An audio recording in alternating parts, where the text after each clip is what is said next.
오늘 신학 강좌 신론 41번째 시간입니다. 오늘 설교 제목을 조금 변경했는데요. 종교다원주의 신개념의 실체라고 하는 제목으로 오늘 이 강의를 시작하도록 그렇게 하겠습니다. 우리가 신론을 시작한 지도 벌써 오늘이 41번째예요. 혹시 여러분들 기억나시는지 모르겠지만 지금 사실은 제 그 조직 신학에 있어서 신론이 차지하는 부분은 굉장히 중요합니다. 이제 지금 이제 신존재 증명에 대한 것이 지금 제가 과제 중에 다루는 거거든요. 신론이 이제 크게 제가 세 가지로 구분되는데, 제일 먼저는 신존재에 대한, 그러니까 하나님이 존재하시느냐 뭐 이런 문제를 다루고, 그리고 거기에 관계되는 그 무신론 종교 철학자들의 그 이야기들 다 다루었고, 그다음에 타 종교 전부 다 다루고, 뭐 종교 진화론에서 원시복음과 우리 한국 고대 상고사도 다루었고, 이제 그 와중에서 이제 종교다원주의를 지금 사실은 집중적으로 다루었어요. 사실 이렇게 신론 1번에서 그 신존재 증명을 하는 아주 중요한 주제는 뭐냐면, 지금 이 시대가 굉장히 지금 종교다원주의 시대가 득세하는 시대입니다. 그래서 이 주제를 아주 심도 있게 다루었습니다. 그리고 이제 신론의 두 번째 주제에서는 이제 하나님의 성품에 대해서 이제 다루게 될 거예요. 하나님이 어떠한 분인가? 성경에 계시던 하나님은 어떠한 분일까요? 너무 궁금하지 않아요? 일단은 우리의 신앙이 바르려면 하나님이 어떠한 분인가를 정확하게 객관적으로 균형 있게 이해하는 게 이제 너무 중요합니다. 이제 세 번째 신론에서는 하나님의 사역을 다룹니다. 하나님이 이제 창조와 구속 경륜에서 어떻게 사역을 하시는가, 뭐 하나님의 작정과 창조와 또 섭리 이런 것들을 다 다루는데, 이제 첫 번째에서는 신존재를 다루죠. 하나님의 존재, 첫 번째. 두 번째는 하나님의 성품, 세 번째는 하나님의 사역. 이렇게 이제 제 신론이 굉장히 사실은 따지고 보면 굉장히 방대한 내용인데요. 왜 이러한 공부가 필요할까? 사실은 우리를 창조하고 구속하시는 하나님이 어떠한 분인가 정확히 알아야 되잖아요. 물론 이제 우리가 순수한 마음, 바른 마음을 갖고 있다면 우리가 그냥 성경만 봐도 이해가 되겠는데, 워낙 우리가 살고 있는 이 세상이라는 것이 미혹의 영들이 굉장히 작용을 해요. 그래서 지금 사실 굉장히 지금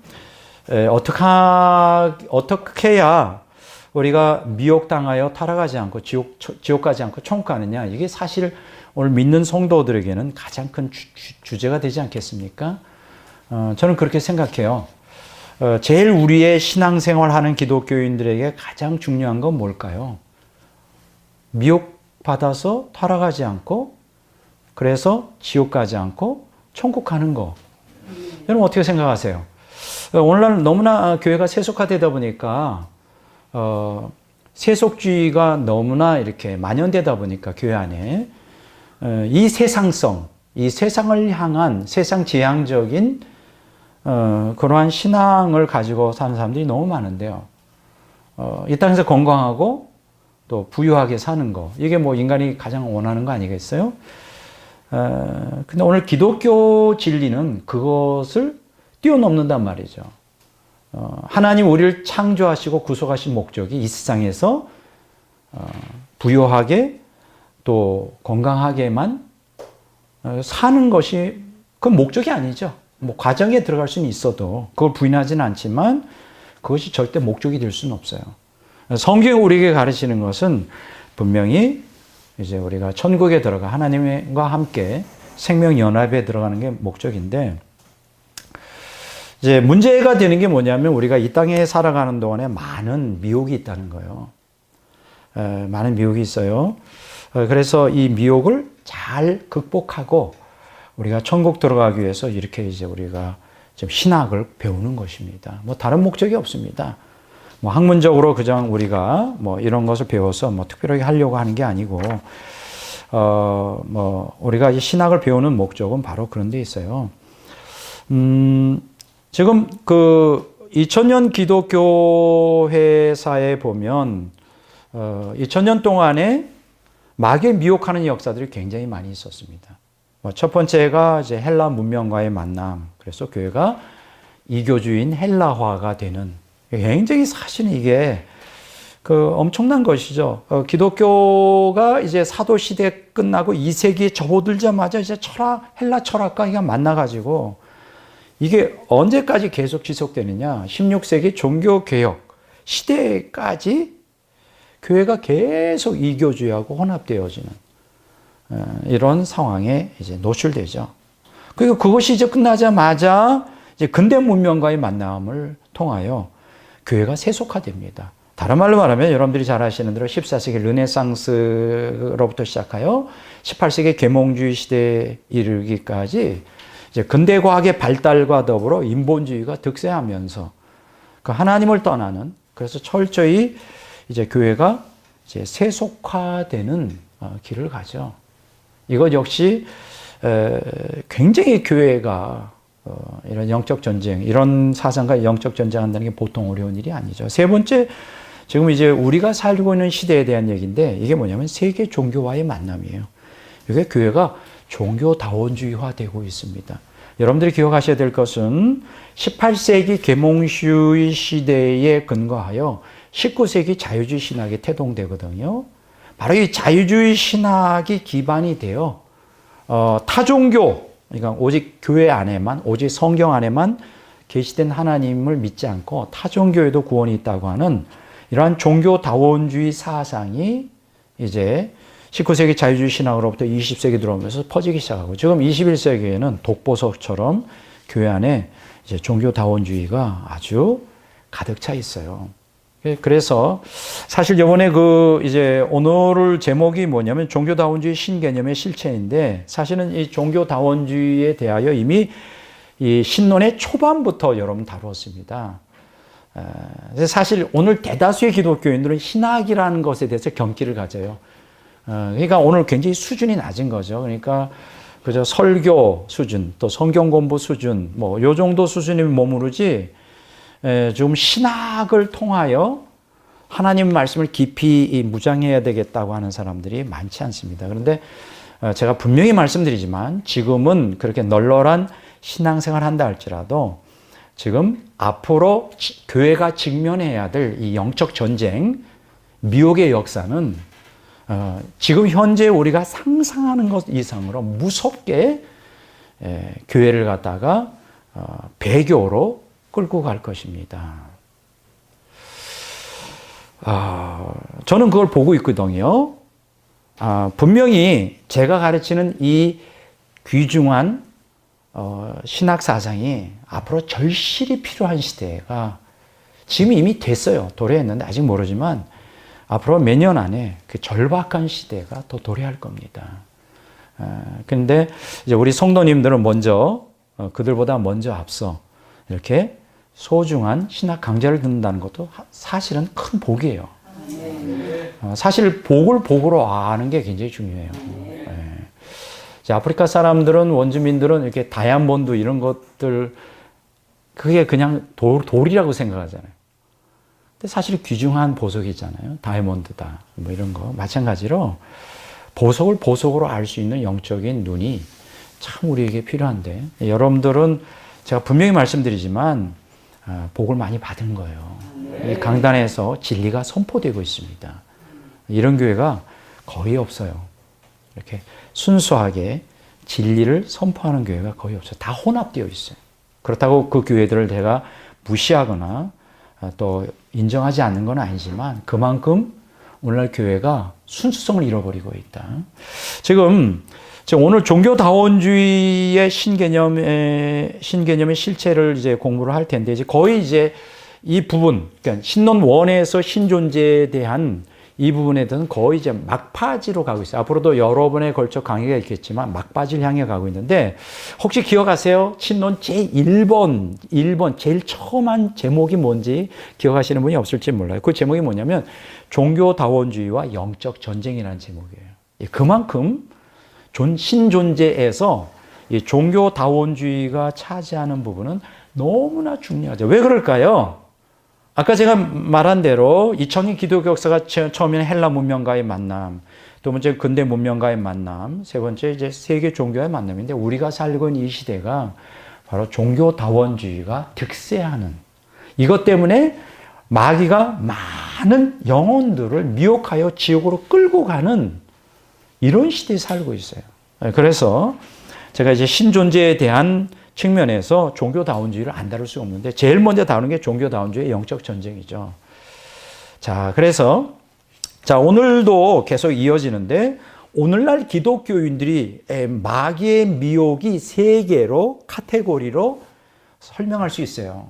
여기에 걸리면 이제 앞으로 제가 설교를 통해서 이제 지옥 설교가 이제 거의 막바지 가거든요. 그 다음에 제가 다뤄야 될 게 미혹의 영에 대한 거예요. 참 신기해요. 하나님께서는 어떤 한 주제로 설교를 하면 그게 한 대여섯 번 정도 시리즈로 끝나면 그 다음 주제를 주셔요. 이걸 하라는 감동을 주십니다. 그래서 이게 굉장히 중요한 것인데요. 다음 주제가 이제 미혹에 대한 문제를 제가 이제 심도 깊게 다룰 것인데 오늘 기독교인들이 조심해야 될 미혹이 세 종류예요. 정말 여기에 걸리면 그냥 곧바로 배교하게 되고 곧바로 지옥 가게 됩니다. 첫째가 뭐냐면 세속주의예요. 세속주의. 여러분 이거는 세상성이라 그러죠. 세상을 사랑하는 마음이라고 쉽게 얘기할 수 있어요. 이게 지금 기독교에 깊이 들어와 있어요. 오늘 대다수 기독교인들이 이 세속화되어 있어요. 이건 정말 부인할 수가 없는 현실이에요. 두 번째는 다원주의예요. 지금 아까 계속 반복해서 얘기하는 것처럼 지금 오늘날 교회가 종교다원주의에 물들어져 있다. 이거 굉장히 참 심각한 상황이고요. 또 한 가지 마지막 세 번째가 뭘까요? 이게 바로 이제 열광주의라고 하는 거예요. 열광주의 혹은 좀 더 극단적으로 말하면 광신주의. 이걸 이제 우리가 고상하게 말하면 영성운동이라고 말할 수 있는데 신학자들은 이걸 갖다가 영성운동이라고 말해요. 근데 사실은 영성운동이 아니고요. 이게 은사주의인데 열광주의. 이것도 뭐 계시를 받았다, 뭐 음성 들었다, 뭐 이런 거 많잖아요. 이제 그런 교회들이 이제 교인들이 많이 몰려옵니다. 그거 참 신기해요. 제가 아는 어떤 개척교회인데 이 교회보다도 늦게 설립이 됐는데 거기서 주로 뭐 하느냐? 매일 밤마다 모여서 그 몇 명의 계시 사역자가 일어나가지고 계시 봐요. 어떤 집사 하나님 음성이 떨어진다고. 그게 얼마나 위험한 건지 몰라요. 정말 그게 위험한데 근데 놀라운 것은 1, 2년밖에 안 됐는데 막 이제 지하에서 막 지상으로 이사 가고 막 번창하는 거예요. 이게 이제 바로 열광주의예요. 광신주의인데 요 근래 이제 문제가 일어나는 가장 큰 하나의 기독교 안에서 문제 일으키는 교회가 있죠. 뭐냐면 은혜로 교회라고 들어보셨어요? 은혜로 교회. 신옥주 목사라고 굉장히 좀 문제를 너무나 많이 일으키다 보니까 유명해졌어요. 이분이 바로 이제 그 광신주의, 열광주의 전형적인 모습이에요. 뭐 계시받았다. 그러니까 신옥주 목사가 이제 절대적인 하나님의 입으로서 선포되는. 그러니까 막 사람들이 열광하죠. 막 갑자기 교회가 커지고. 근데 결과가 뭐가 나왔죠? 그 피지 섬으로 자기 교인들을 다수를 데려다 놓고 거기서 중노동시키고 말 안 들으면 채찍질하고 뭐 잘못하면 뭐 죽일 아주 이런 그 어마어마한 그게 다 하나님의 음성 듣고 하는 거거든요. 야, 이런 걸 보면 얼마나 이런 굉장히 조심해야 돼요. 특히 남자보다도 여자들이 이런 그 영성 운동, 신비주의 운동에 강해요. 네. 그래서 우리 교회는 이제 여자보다는 남자가 많습니다. 진리를 선포하니까 여자보다는 남자들이 더 이성적으로 이렇게 하기 때문에 그냥 걱정이에요. 그렇다고 우리 다 여자들이 그런 건 아니지만 이 세 가지 조심해야 됩니다. 뭐라고요? 세속주의, 두 번째 다원주의, 열광주의. 여러분들이 미혹을 이기고 천국에 들어가려면 조심해야 될 이 세 가지. 이건 정말 앞으로 제가 이제 설교 시간에 좀 여러 각도로 좀 설명을 해드리려고 합니다. 자, 오늘 설교의 이제 내용이 뭐냐면 지금 말씀드린 대로 종교다원주의, 지금까지 계속 종교다원주의를 와 영적 전쟁해야 된다라고 말씀을 드렸는데, 그러면 종교다원주의자들이 주장하는 그 신개념이 뭐냐? 무슨 주장을 하기에 저들은 기독교의 하나님과 자신들이 믿는 하나님과 동일하다고 말하고, 기독교가 말하는 구원과 저들이 주장하는 구원이 같다고 말하는 것일까? 이게 헷갈리잖아요. 만약에 종교다원주의자들이 신봉하는 신과 또 그로 인한 구원과 성경에 계시된 하나님과 또 그 성경에 계시된 그 하나님으로 인한 구원이 동일한 것이라면 굳이 예수님 믿을 필요가 없잖아요. 뭐 불교도 뭐 믿든지 뭐 힌두교를 믿든지 아무 종교나 믿으면 되잖아요. 아무거나 믿으면 될 거 아니에요. 다원주의. 굳이 이거 도대체 뭘까? 그러니까 그 종교다원주의자들이 말하는 신개념의 실체가 뭔지 오늘 이제 그걸 좀 밝히려고 그래요. 자, 종교다원주의자들은 이런 얘기합니다. 모든 종교가 신봉하는 신의 명칭은 다양할 수 있다. 네, 다양하다. 그러나 궁극적으로 동일한 신이다. 이렇게 말합니다. 자, 더욱이 모든 타 종교는 기독교가 전파하는 것과 동일한 구원의 길을 제시하고 있다고 주장을 해요. 네. 참 가만히 보면요, 이런 다원주의 신학에 많은 지성인들이 넘어갑니다. 굉장히 그럴듯하거든요. 자, 그러면 여기서 한 가지 질문하겠습니다. 그럼 과연 그러한가? 그렇죠. 검증해 봐야 되잖아요. 과연 그러한가? 조금 아까 말씀드리기를 종교다원주의 뿌리가 어디서 나왔다 그랬죠? 자유주의 신학에서 나왔습니다. 자유주의 신학은 계몽주의 시대에 이성과 근대 과학에 근거하여 이성적으로 합리적으로 한번 하나님을 평가하자는 그런 운동인데, 이 자유주의 신학에서 점점 이제 성경적 하나님으로부터 신학자들이 이탈하면서 어디에 관심 두기 시작해요? 이제 타 종교에 관심을 갖기 시작합니다. 그러니까 종교다원주의의 뿌리는 자유주의 신학이다, 이렇게 말할 수가 있는 거예요. 같이 연결돼요. 예. 자, 그러면 여기서 한 가지 질문하겠습니다. 종교다원주의의 뿌리가 자유주의 신학인데, 그러면 자유주의의 뿌리는 무엇일까요? 자유주의 신학에 두 기둥이 있어요. 하나가 뭐냐면 칸트, 또 하나는 헤겔입니다.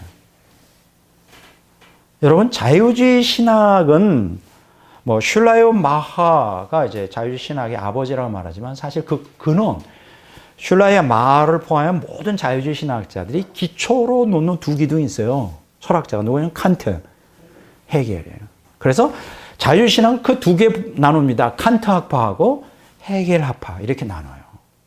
근데 재밌는 게 뭐냐면, 그러면 자유주의 신학도 신학인데, 그러면 그 근원이 신학자에서 나와야 되는데 신학자가 아니라 철학자에 근거를 두고 있어요.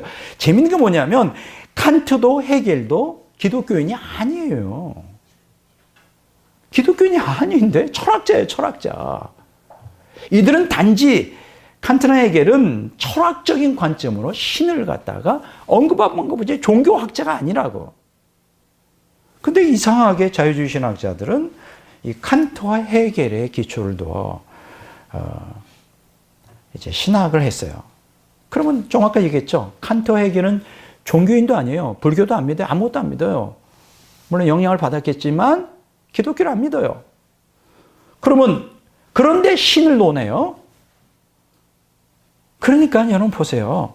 칸트와 헤겔이 말하는 신은 어떤 신일까? 철학적 신이죠. 관념론적 철학적 신이에요. 그러니까 인격적 신 개념이 없는 거죠. 이해가 되죠? 그러면 자유주의 신학이 인격적 신 개념이 없는 칸트와 헤겔의 기초를 두고 있다면 당연히 자유주의 신학자들이 믿는 그 신 개념도 인격적 하나님이 아니죠. 100% 맞습니다. 놀랍죠? 그러니까 그 자유주의 신학도 여러 학파가 있는데 그거 다 뭐 복잡하게 생각할 필요 없이 그들 모두가 다 칸트 헤겔을 기초로 하고 있는데, 그래서 칸트 헤겔이 인격적 하나님을 믿지 않듯이 자유주의 신학자들도 인격적 하나님을 믿지 않아요. 그런데 만약에 자유주의 신학자들이 하나님 믿는다, 신을 논한다, 그거 다 가짜예요. 성경에 계시던 하나님이 아니라고요. 이해가 되세요? 그러니까 속아 넘으면 안 돼요.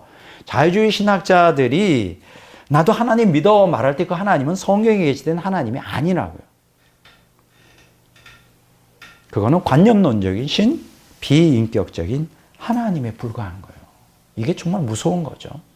근데 놀라운 것은 오늘 기독교가 자유주의 신학에 깊이 물들어 있는 거예요. 그러면서 이제 19세기에 자유주의 신학이 나오거든요. 20세기에 들으면서 이제 자유주의 신학에 이어서 누가 나옵니까? 종교다원주의. 왜 자유주의 신학과 종교다원주의는 하나가 될 수 있을까요? 다른 타 종교는 인격적 신개념이 없어요.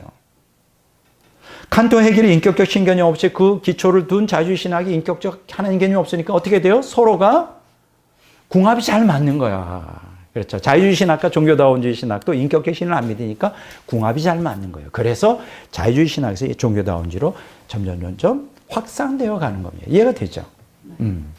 자유주의 신학도 신개념, 인격적 신개념이 없고 종교다원주의도 인격적 신개념이 없다. 자, 그러면 20세기에 종교다원주의라는 신학이 나오도록 결정적인 역할을 한 사람이 누굴까요? 자유주의 신학의 아버지는 슐라이마허라고 제가 말씀드렸고요. 종교다원주의의 아버지라고 말할 수 있는 사람이 누굴까요? 폴 틸리히예요. 네, 폴 틸리히. 자, 이 폴 틸리히는 어떤 신을 믿었을까? 어떤 신을 믿었기에 종교다원주의 아버지라고 말할 수 있을까요? 궁극적 관심이라는 것을 하나님이라고 믿었어요. Ultimate Concern이라는 궁극적 관심. 막연한 개념이죠. 자, 그럼 여기서 궁극적 관심이라는 게 뭐예요? 한번 쉽게 얘기해 보세요. 뭐 복잡하게 철학적으로 얘기해 봐야 이해가 안 되니까. 무엇이든지 인간의 궁극적 관심거리가 되는 게 그게 종교고 그 본질이 하나님이라는 거예요. 예를 들면 내가 음악에 궁극적 관심을 갖고 있어요. 그게 종교적인 거예요. 그럼 그게 하나님이 되는 거예요. 좀 이상하죠? 이게 말이 되나? 궁극적 관심. 인간이 갖고 있는 궁극적 관심거리가 되는 게 종교가 하나님이라는 게 굉장히 막연한 개념이에요. 내가 생각하는 폴 틸리 학자들조차 궁극적 관심이 뭔지를 규명을 잘 못할 것 같아. 아마 폴 틸리 자체도 자기가 뭔 얘기하는지 모르고 한 것 같아. 나도 모르는 거 보면 도대체 뭐야? 궁극적 관심 뭐 어떻다는 거예요? 좀 설명 좀 해봐. 아니, 그렇다는 거예요. 폴 틸리는 사실 신학자라기보다는 굉장히 관념론적 철학자예요. 철학자에 가까워요. 그러니까 인간 존재가 불안하고 절망적일 때 인간이 의지할 수 있는 것, 아마 그게 궁극적 관심이에요. 내가 뭐 예수를 좋아한다고 그게 궁극적 관심 신이라는 얘기가 아니라 폴 틸리는 그런 얘기를 사실 거예요. 인간이 불안한 존재잖아요. 뭐 여러 가지 어려움, 절망에 처했을 때 그때 어떤 내가 의지할 수 있는 존재의 기반, 존재의 힘이 되는 그 어떤 것, something, 그 어떤 것, 그것이 신이라는 거예요. 뭐 좀 그럴듯하죠. 그렇게 되면 궁극적 관심이라는 게 뭘 의미하는 건지 대충은 폴 틸리가 어떤 의도로 말할 것이다. 자, 여기에서 중요한 게 뭐죠? 폴 틸리가 말하는 궁극적 관심이라는 게 종교다원주의의 기반이 되었다 그러는데 내가 절망과 어려움에 처했을 때 뭔가 의지할 수 있는 거. 이게 바로 인간의 종교성이죠. 그렇죠. 근데 그 의지하는 그 종교성이 어떤 종류도 관계없다는 거예요. 그게 바로 종교고 그게 바로 신이라는 거예요. 자, 인간이 종교성을 다 갖고 있어요. 당연히 불안할 때 뭔가 의지하고 싶어요. 뭐 선앙당이 왜 생겼으며 왜 사람들이 물을 떠나놓고 빌고 큰 바위 앞에서 절합니까? 뭔가 자기가 불안하잖아요. 피조물이기 때문에 뭔가 자기가 의지할 수 있는 뭔가 필요로 하는 거죠. 근데 여기서 이제 폴 틸리가 한 얘기를 좀 볼 필요 있어요. 과연 그러면 인간이 불안한 존재고 절망 가운데 있을 때 내가 존재의 힘으로서 기반으로 의지할 수 있는 그게 종교고 그게 신이라. 과연 그게 신일까? 여러분 한번 생각해 보세요. 모든 타 종교 다 그렇잖아요. 다 의지하잖아요. 어떤 형태의 신이든 간에 의지하잖아요. 믿잖아요. 왜 종교를 믿을까요? 인간이 불안한 존재이기 때문에. 뭐 거기에는 여러 가지 배후에 이유가 있습니다. 뭐 복받기 위해서도 하는 거고, 불안하니까 뭐 그렇게 하는 거고. 그러면 그 어떤 형태의 종교든 그건 신이기 때문에 성경이 말하는 하나님과 같은 것이냐라는 것을 한번 물어봐야 되겠죠. 이러한 폴틸리의 전통을 따라 이제 그 후에 등장한 종교다원주의자들이 굉장히 많아요. 뭐 이 시간에 그 사람들 사상을 다 말하고 싶지 않은데 칼 라너가 있었고요. 한스 퀸, 그 다음에 존 힉, 사마르타, 그 다음에 파니카, 폴 리터, 뭐 이런 사람들 이름만 들으면 뭐 신학자 이름이기 때문에 야 도대체 뭐야 뭐 그렇지만 신학계에서는 아주 저명한 사람들이에요. 종교다원주의 오늘날까지도 어마어마한 영향을 끼치는 사람들인데 이들이 다 하나같이 폴틸리처럼 폴틸리의 신과 유사한 신을 믿고 있어요. 궁극적 관심, 네, 궁극적 실제라는 거지. 이름을 좀 다르게 궁극적 실체. 인간이 어려울 때 의지할 수 있는 어떤 최종적인 어떤 그 실제. 예. 자, 그런데 여기서 궁극적 실체라고 할 때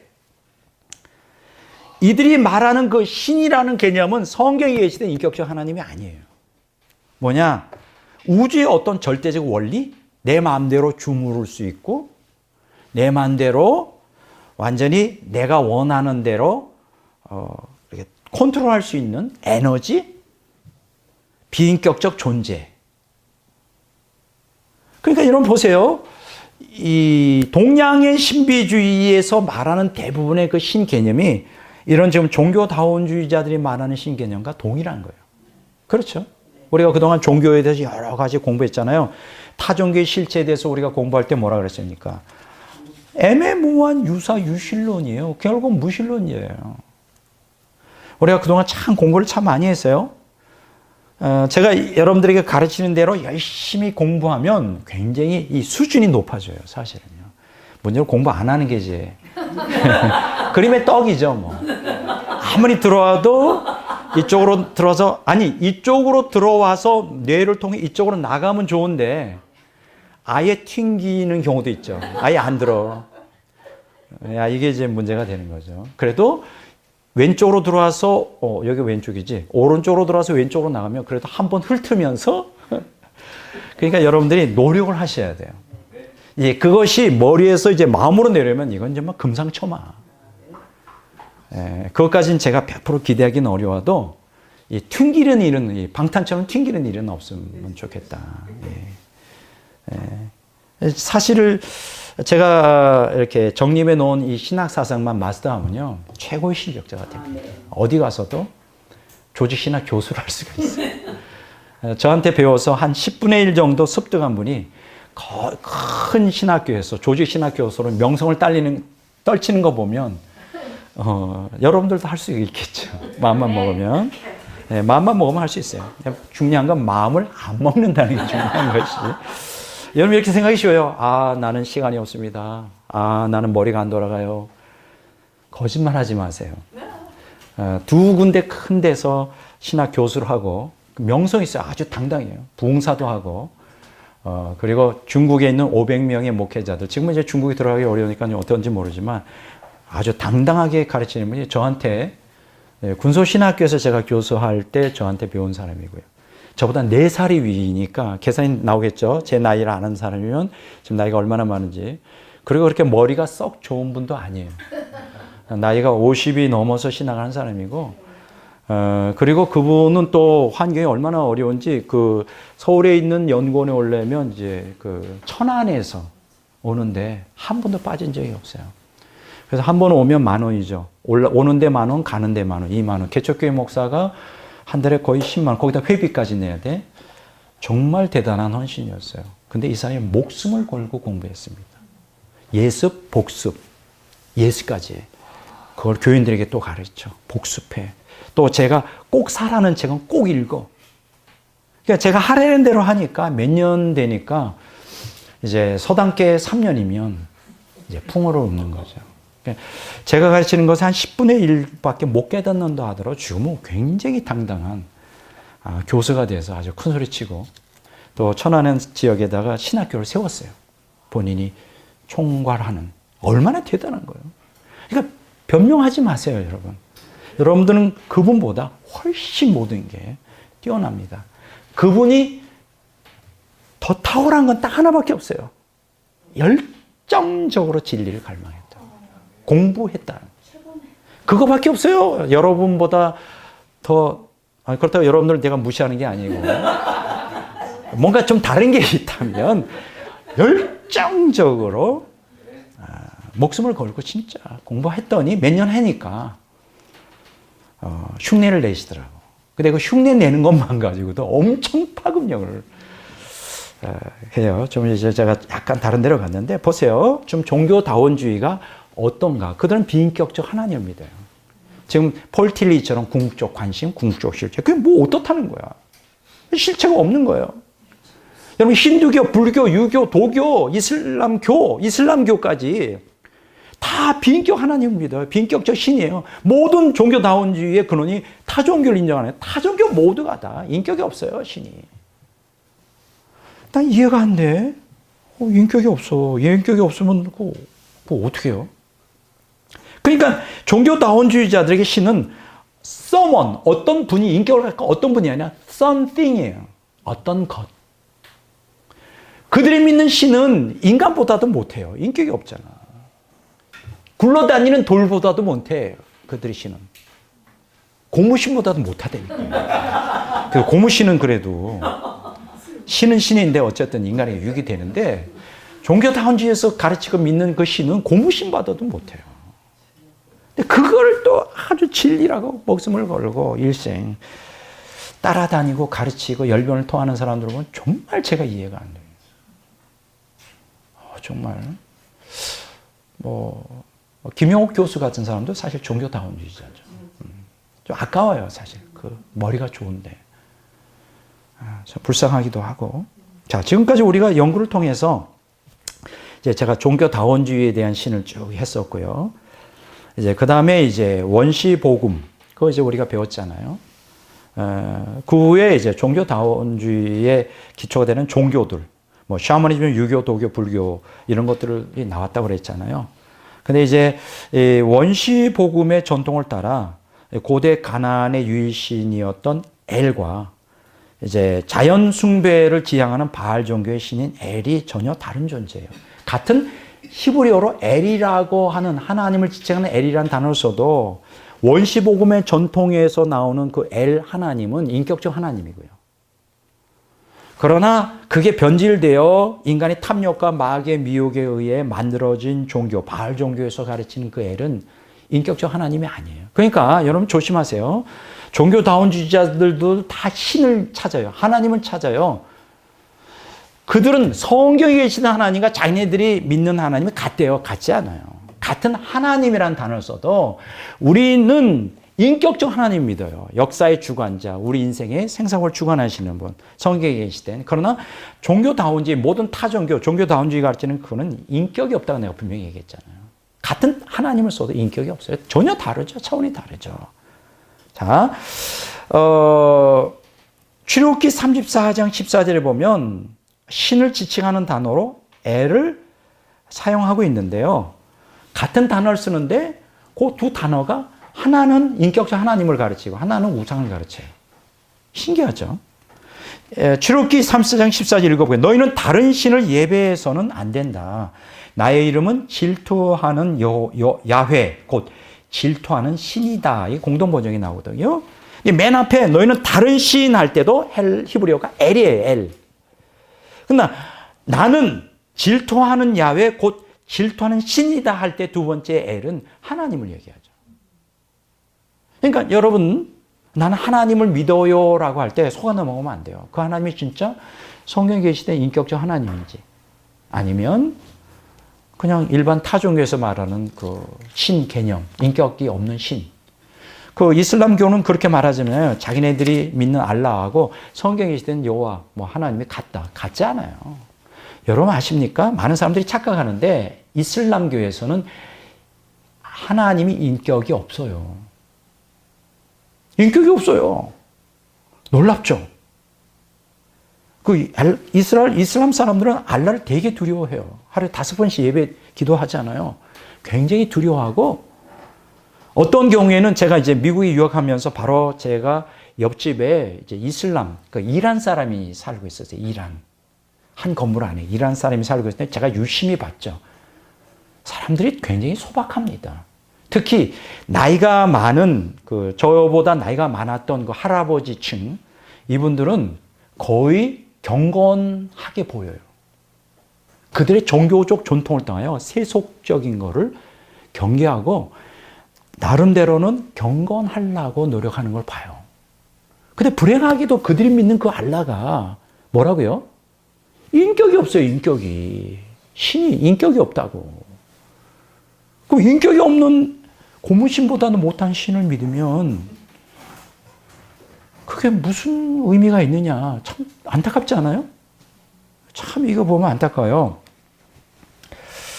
어쨌든 이렇게 같은 같은 하나님을 쓰더라도 전혀 이렇게 뚜렷한 차이가 있기 때문에 이걸 혼동해서는 안 돼요. 그래서 고린도후서 6장 15절에 보면 그리스도와 마귀 사이에 어찌 조화가 이루어질 수 있겠는가라고 말할 수 있습니다. 절대 성경에 계시된 하나님과 종교다운주의 하나님 혹은 더 나아가서 타종교의 하나님과는 절대 하나가 될 수가 없어요. 뭐 이런 거에 대해서는 제가 그동안에 계속 이제 가르쳐 왔고요. 특히 여기서 이제 오늘 강의하면서 조금 더 언급하고 싶은 것은 종교다원주의자들은 무슨 주장을 하느냐. 고대 인류 초기 문명 속에 발견된 원시복음의 전통에 따른 하나님 개념과 오늘날 우리가 접하는 불교, 종교들, 힌두교, 불교, 유교, 도교, 이슬람교에서 발견되는 신개념이 동일하다는 거예요. 그러면 그들이 고대 문명 속의 원시복음의 전통을 따라 하나님을 믿었다면 구원이 이루어지듯이 지금 타종교에도 구원이 있다. 이렇게 강조해요. 근데 보통 웬만한 학자들은 이런 걸 이게 도대체 뭔 얘기인지 모르는데 굉장히 고도의 뛰어난 학자들이 이런 얘기를 해요. 그 가장 대표적인 게 이제 바로 우리 한신대학의 이제 교수였죠. 지금은 이제 은퇴하셨죠. 김경재 교수라는 아주 이름이 뛰어난 그분의 책이 뭐냐면 이름 없는 하나님에서 그것을 주장합니다. 근데 솔직히 이 실력이 안 되면 그 주장을 반격하고 반론을 제기할 능력이 있는 사람이 또 거의 없어요. 그냥 가만히 있는 거지. 대학자가 말하면 그게 틀리는지 맞는지도 어쩌면 그게 맞을지도 몰라 하면서 끌려가면서 왜냐면 그걸 반론을 제기할 실력이 없으니까 그냥 휩쓸려 버리는 거죠. 그러니까 실력이 없는 사람들은 그런 위험한 책들은 안 읽는 게 좋아요. 실력이 있으면 분별해낼 능력이 당당히 읽어도 돼요. 자, 그러면 이 김경재 교수님이 이런 주장한 게 뭐냐? 그는 모든 신개념을 이제 통전적으로 융합해 버렸어요. 모든 신개념, 불교, 유교, 도교, 기독교 다 하나로 묶고 이런 얘기를 합니다. 곧 고대 모든 민족의 원시복음 전통에 나타난 신개념과 성경에 계시던 하나님이 동일하다. 고로 그 고대에 나타난 하나님이 인격적 하나님이고 성경 하나님이고 그걸 통해 구원받을 수 있다면 타종교도 믿어도 구원받는다. 이 논리죠. 네. 자, 근데 저는 이걸 반발하죠. 무슨 소리냐? 말도 안 된다. 물론 원시복음, 예수님 오시기 전에 그 원시복음, 창세기 3장 15절에 시작된 인간이 타락하면서 왔던 그 원시복음, 그것이 이제 바벨탑 사건 지나서 모든 초기 문명에 접하는 건 사실이다. 그리고 그 원시복음의 전통을 따라 초림하실 메시아와 재림하실 메시아를 믿고 정말로 신앙을 지킨 사람들은 구원이 가능하다. 그거 인정하자. 그렇지만 그 이후에 거의 동양 종교가 언제 나타나기 시작하죠? 소크라테스, 플라톤이 나타난 BC 5세기경부터 뭐 중국의 불교, 근데 불교, 인도에서 불교, 그 다음에 이제 후대에 내려가면서 유교, 도교 이렇게 나옵니다. 이슬람교는 한참 뒤에 610년에 이제 태동되니까 그건 한참 뒤고요. 그 모든 종교들, 불교, 유교, 도교, 힌두교 이 모든 종교들은 인간의 탐욕에서 나온 거라네요. 원시복음의 전통을 따르지 않아요. 인간의 탐욕과 마귀의 미혹에 의하여 만들어진 어떤 신이에요? 인격이 없는 비인격적 신개념, 궁극적 관심, 궁극적 실제. 이건 something이지 someone이 아니라는 게 이해가 되죠, 여러분? 그러니까 우리가 원시복음의 전통을 따라 믿으면 천국 가지만 그래도 천국 갈 수 있지만 가능성이 있지만 이러한 종교를 다 타종교면 천국 못 간다. 저는 이제 김경재 교수에게 전면으로 도전장을 낼 수 있어요. 워낙 대학자다 보니까 저를 안 만나줄 거예요. 나이도 많으시고 나이도 아마 안 돌아가신 것 같아요.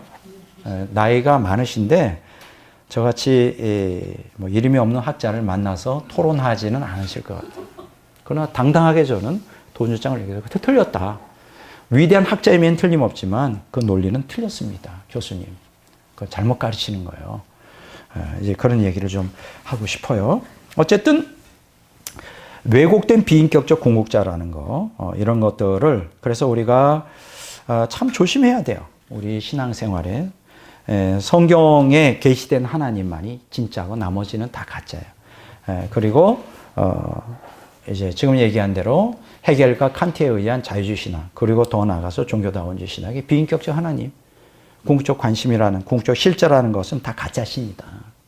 그래서 우리가 이런 것들을 참 조심해야 된다. 제가 한번 성경을 읽어드릴게요. 아까 신명기 8장 19절에 이런 말씀 드렸죠. 내가 만일 내 하나님 여호와를 잊어버리고 다른 신들을 따라 그들을 섬기며 그들에게 절하면 내가 너희에게 증거하는 너희가 반드시 멸망할 것이다. 여기 다른 신은 뭐죠? 비인격적 신이에요. 우상이죠. 멸망한대요. 조심해야 되는 거죠. 열왕기하 22장 17절에 그들은 나를 저버리고 저희 손으로 만들어 세운 온갖 우상에게 제물을 살라 바쳐 나의 속을 썩여주었다. 그런즉 나의 분노가 이곳에 불길같이 떨어지면 아무도 그 불을 끄지 못하리라. 공동번역에 나오죠. 예레미야서 1장 16절에 그때 내가 유다 사람들에게 형벌을 선포하고 그들이 범한 모든 죄악에 대하여 내가 직접 벌을 내리겠다. 왜냐하면 그들이 나를 버리고 떠나서 다른 신들에게 희생제물을 바치며 그들이 온갖 우상을 만들어 놓고 숭배하였기 때문에 현대어 성경이죠. 나훔서 1장 2절, 3장 4절 5절에 보면 여호와는 복수심과 분노로 가득 찬 질투의 하나님이시다. 여호와는 자기를 반대하는 모든 자에게 복수하시고 자기 원수들을 분노 가운데 멸하시는 분이시다. 여기 보세요. 성경 구약성경에 쭉 보면 신약에도 나오지만 인격적 하나님을 버리고 우상을 숭배하는 종교다운지를 믿어도 되고 타종교를 믿어도 하나님께서 분노하셔서 멸망시켜요. 이거 우리가 정말 조심해야 됩니다. 자, 그러면 제가 왜 종교다원주의, 지금 아까 제가 설명했잖아요. 지금 이 시대가 종교다원주의가 득세하는 시대이기 때문에 물론 세 가지, 세속주의, 다원주의, 열광주의는 조심해야 되는데 지금 그중에 다원주의를 좀 조심해야 된다. 지금 내가 생각할 때는요. 전체 기독교인 중에 50% 이상이 다원주의 신앙을 갖고 있어요. 교회 다니는 50% 이상이 종교다원주의적인 신앙을 지향합니다. 뭐 타종교도 구원이 있겠지. 근데 그 다원주의적인 성향이 개신교보다는 카톨릭이 더 심해요. 쉽게 얘기하면 개신교가 50%라면 56%거든요. 정확히. 카톨릭은 내가 생각할 때는 70%에서 80% 정도 돼요. 그 다니는 교인 중에 7, 80%가 종교다원주의예요. 왜 그럴까? 여러분 자세히 보세요. 그들이 이게 몸에 배어 있어요. 카톨릭 신자들은 뭘 배어 있습니까? 성상 앞에서 자꾸만 그 숭배하는 그 마리아 상 앞에서 숭배하고 그렇죠. 이 우상 숭배가 사실 카톨릭 역사 속에 뭐 성상 숭배, 유물 숭배 이런 사상들이 굉장히 이게 익숙해지다 보니까 이게 다원주의적인 신앙에 아주 쉽게 노출되어 있어요. 그게 또 지금 뭐 우리 로마 카톨릭에서 가장 대표적인 성당이 명동 성당이잖아요. 거기는 지금도 그런 일들을 해요. 뭐 부활절 날 뭐 스님 모셔다가 법회를 한다든가. 진짜요. 법회. 주일날 우리는 설교라 그러잖아요. 예배인데 그들은 법회라 그럽니다. 말도 안 되는 소리죠. 말도 안 돼. 어떻게 이건 똑같은 거예요. 아방 당시에 엘리야가 있었는데 바알 숭배자를 갖다가 엘리야가 환영하고 당신은 참 종입니다. 이렇게 말하는 것과 똑같은 거죠. 용납이 되겠습니까? 그리고 카톨릭에서는 그 이제 수녀님들 있잖아요. 이게 카톨릭의 그 수련, 그 영성 수련이라고 있어요. 수독이라고 하는데, 그 불교의 또 이러한 그 수련하고 비슷해요. 그러니까 이 피정을 가는데요. 수녀님들 피정을 어디로 가느냐? 불교에 가는 거예요. 거기 가서 똑같은 불교도들과 함께 피정을 같이 해요. 통한다는 거죠. 그러니까 지금 개신교는 56%가 종교다원주의고 카톨릭은 아마 70%, 77%, 거의 80%의 신자들이 종교다원주의 성향을 갖고 있어요. 전 굉장히 가슴이 아픕니다. 한 번은 어떤 집사님이 저한테 이제 가슴을 치면서 하신 얘기예요. 자기가 이제 어떤 쉬는 날 이제 우리가 보통 이제 명산들을 많이 가잖아요. 뭐 어디 설악산이다 어디다. 이제 그분도 뭐 가족하고 한번 갔었나 봐요. 그런데 거기서 놀라운 발견을 해요. 그 앞에 이제 가다 보면 이제 명산들 보면 산에 보면 대부분 거기 누가 차지하겠어요? 절들 아주 그 옛날 그 통일신라 시대부터 있었던 뭐 그 고려 시대에 있었던 절들이 있잖아요. 아주 명당자는 다 차지하고 있는. 거기에 보면 좀 절이 큰 데는 뭐가 세워져 있어요. 큰 돌상이 돌부처가 돼 있잖아요. 아니 옆으로 지나가는데 돌부처 옆으로 지나가는데 웅성거리는데 차마 우리가 개신교 카톨릭 교인들이었어요. 이들이 일단이 무리들이 이 사람들도 놀러 온 건데 그 불상 앞에서 이걸 하고 있더라 이거예요. 기도를 하고 있더라. 그래서 이 깜짝 놀라게 개신교 집사님이 소리를 쳤대요. 당신들 정치 있느냐?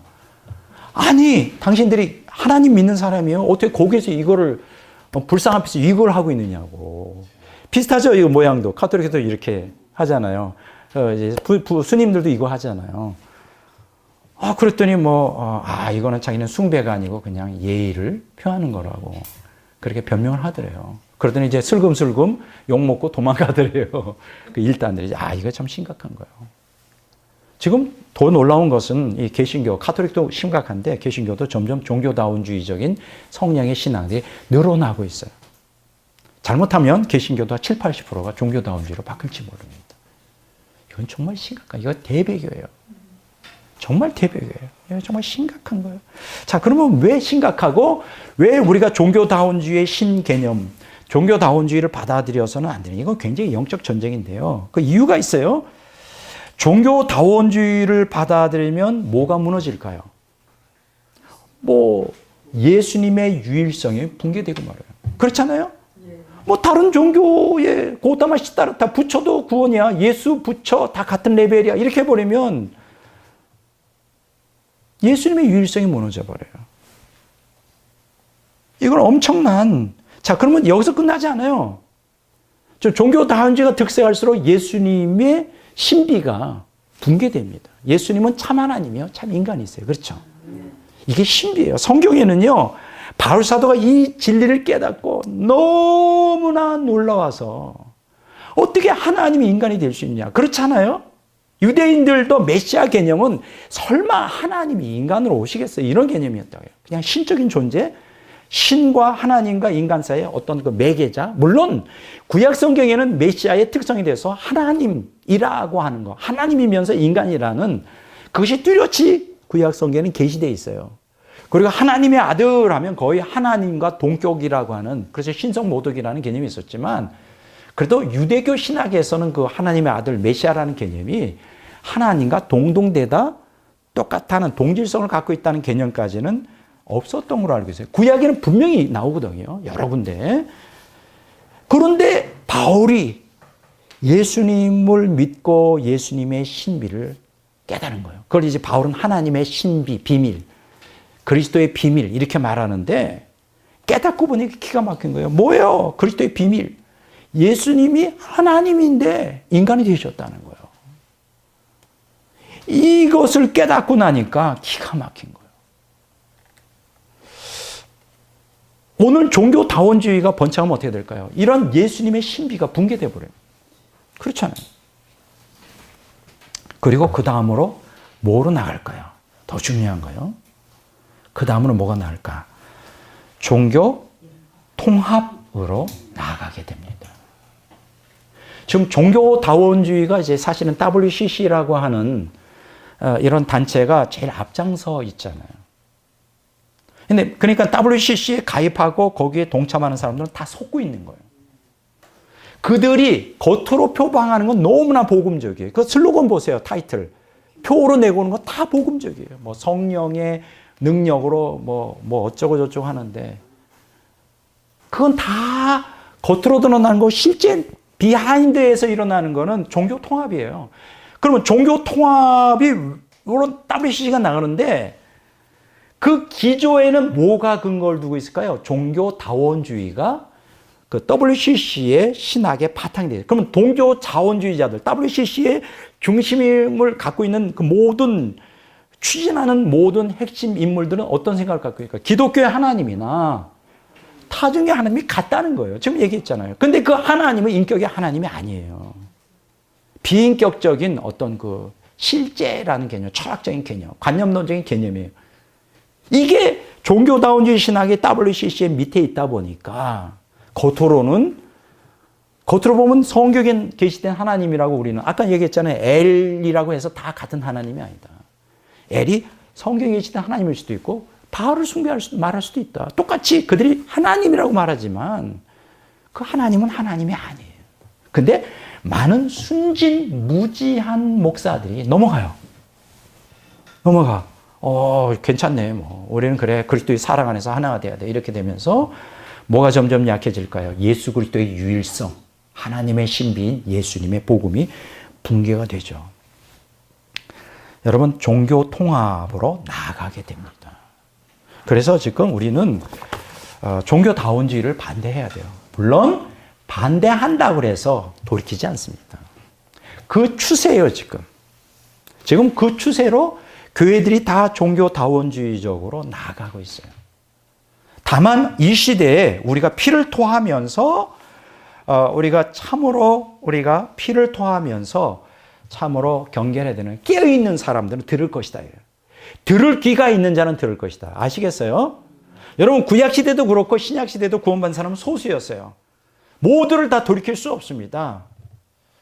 그러나 들을 귀가 있는 자는 들을 것이다. 그래서 저는 제 사역은 뭐냐?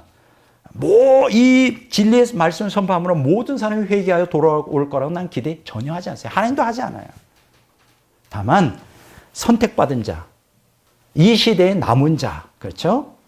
이 시대에 정말로 천국을 향해 가는 성도들이 최소한도 미혹은 당하지 말아야 된다. 이 신학적으로 무지하고 또 이 잘못 배우고 그렇잖아요. 아무리 순수해도 이 신학적으로 미혹이 당하면 마귀에게 넘어가잖아요. 최소한도 그들을 이러한 그 하나한 진리를 갈망. 참 안타까운 게 뭐냐면 신천지가 정말 안타까운 게 뭐냐면 진리를 나름대로는 갈망하던 교회 일반 교회에서는 그게 욕구가 채워지지 않는 거예요. 목사님들도 잘 모르니까 뭔가 오묘하고 뭔가 깊은 뭔가 그걸 알고 싶은데 안 가르쳐주고 모르니까 답답한 심정에서 신천지에 들어가니까 이거는 별세계라.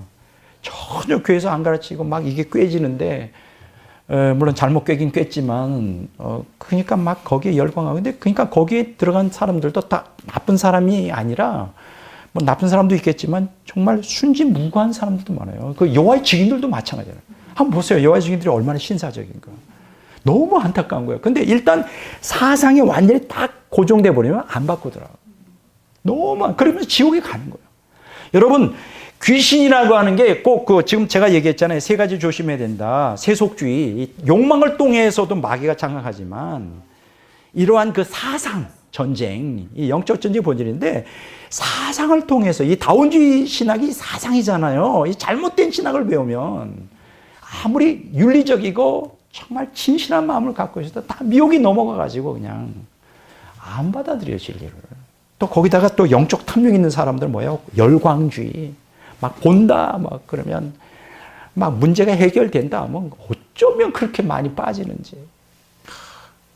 우리 교회도 그렇게 했으면 벌써 지상 올라가고 막 사람들이 막. 저는 체질상 그게 안 돼요.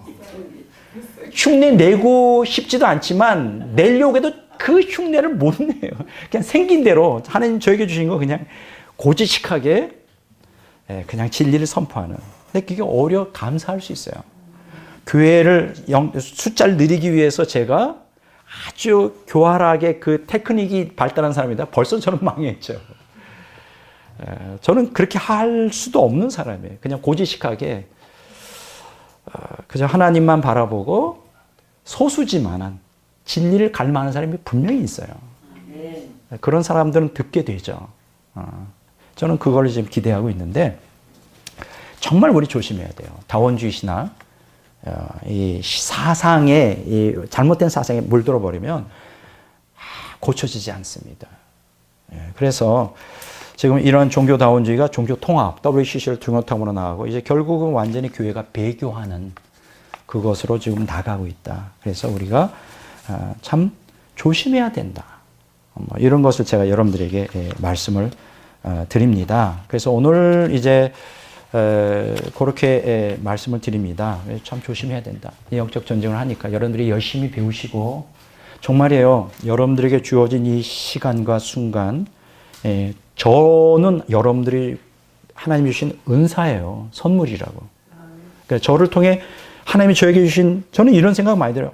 어쩌면 이렇게 귀한 말씀을 나에게 주실까. 그런데 나 혼자만 이거 갖고 있기에는 이 보화가 너무 아까운 거예요. 다 나눠드리고 싶은데 그 보물에 관심 갖는 사람이 별로 없어요. 너무 놀라운 거예요. 만약 내가 여기 다이아몬드 하면 뭐 관심이 많겠지. 저걸 어떻게 뺄까? 어떻게 저거를 백 목사가 잘 때 기름 칠해가지고 빠질까? 이렇게 할 텐데 진짜 놀라운 것은 그 다이아몬드하고 비교 안 될 만큼의 놀라운 보화를 지금도 계속 요새 지금 신론이 끝났어요. 이제 460쪽 정도는 신론 끝나고 이제 기독론 하는데 또 기가 막힌 거예요. 또 기독론 하면서 매일 은혜를 받고 너무 좋은데 이제 문제는 뭐냐? 나만 이렇게 좋으면 어떡하냐? 우리 같이 이거 나누고 싶은데 진리를. 그러니까 여러분들 제가 드리고 싶은 얘기는 좀 더 관심을 가지시고 열정을 좀 내십시오. 공부를 열심히 하시려고. 그런데 제가 뭔 얘기 하려고 했냐면 지난주에 여기 이제 제가 신학교 강의에서 면목동에 내리잖아요. 거기 이제 제가 한 30분 정도 쉬고 와요. 근데 거기에 할머니가 앉았어요. 저보다 한 10년 더 나이가 한 75세 정도 되는데 뭐 하시냐면 우리 그 고등학생, 중고등학생 그 시험지 있잖아요. 뭐 번호가 있고 시험지인데 뭘 자꾸만 베끼는 건데 아마 75세 정도니까 이게 신천지야 보니까 이렇게 보니까 신천지인데 뭔가 열심히 베끼는데 이게 머리가 안 돌아가니까 남의 거 베끼는 것 같아. 가로치기. 그러면서 제가 그걸 통해서 뭘 깨달았냐. 저렇게 나이가 많으신 분도 배워보려고 알을 막 힘쓰는데 근데 그 진리가 아닌 거야. 이게 신천지. 저분이 우리에게 다니는 성도로서 제가 선포하는 걸 저렇게 배운다면 내가 눈물이 날라 그래. 너무 감격스러워서 우는 게 아니라 너무 슬퍼가지고 저렇게 엉터리 가짜 저걸 배우면 지옥 가는데 그냥 배워보겠다고 나이가 들어도 그냥 앉아가지고 거기에 열중해야 되는데 제가 선포하는 이 진리의 말씀을 우리 교인들이 또 우리만이 아니라 이 말씀을 듣는 분들이 저렇게 열심히 공부할 수 있다고 내가 정말 업고 다닐 텐데 그런 사람들이 많지 않은 게 그래도 여기 앉아있는 분들은 훌륭하시죠. 근데 그런 분들이 더 많아졌으면 좋겠다. 네, 앞으로도 열정을 내서 하나님 우리에게 주신 이 기회, 좋은 기회 아니에요. 더 어두운 시대가 다가오고 있어요. 지금 진리로 무장하셔야 돼요. 제가 분명히 말씀드리면 점점 더 미혹의 영은 민감하게, 강하게 역사합니다. 진리에 서 있지 않은 사람은 다 넘어가게 돼 있어요. 정말 조심해요. 세 가지로 넘어갑니다. 아까 뭐라고 했죠? 세속주의, 다원주의, 열광주의. 여기 다 걸려요. 이 셋 중에 하나에 걸려서 완전히 온전히 진리에 서 있지 않으면 다 넘어가게 돼 있어요. 정말 무서운 시대예요. 정신 똑바로 차리고 우리가 우리 교회까지 왔는데 멀리에서 찾아오시고 구비 알아 이렇게 찾아오셨는데 여기서 교회 생활하고 지옥 가면 이거 정말 가슴 아픈 일이에요. 천국 다 가야죠. 네, 저희 목표는 우리 성도들이 100% 천국 가는 성도. 저 그러면 목회 성공한 거예요. 뭐 1000명, 10,000명 그거 중요하지 않습니다. 여기에 있는 분들이 100% 천국만 다 들어간다면 저는 상급이 좀 클 거예요. 한국에서. 100% 천국에 다 들어갈 수 있기를 주의 이름으로 축원합니다.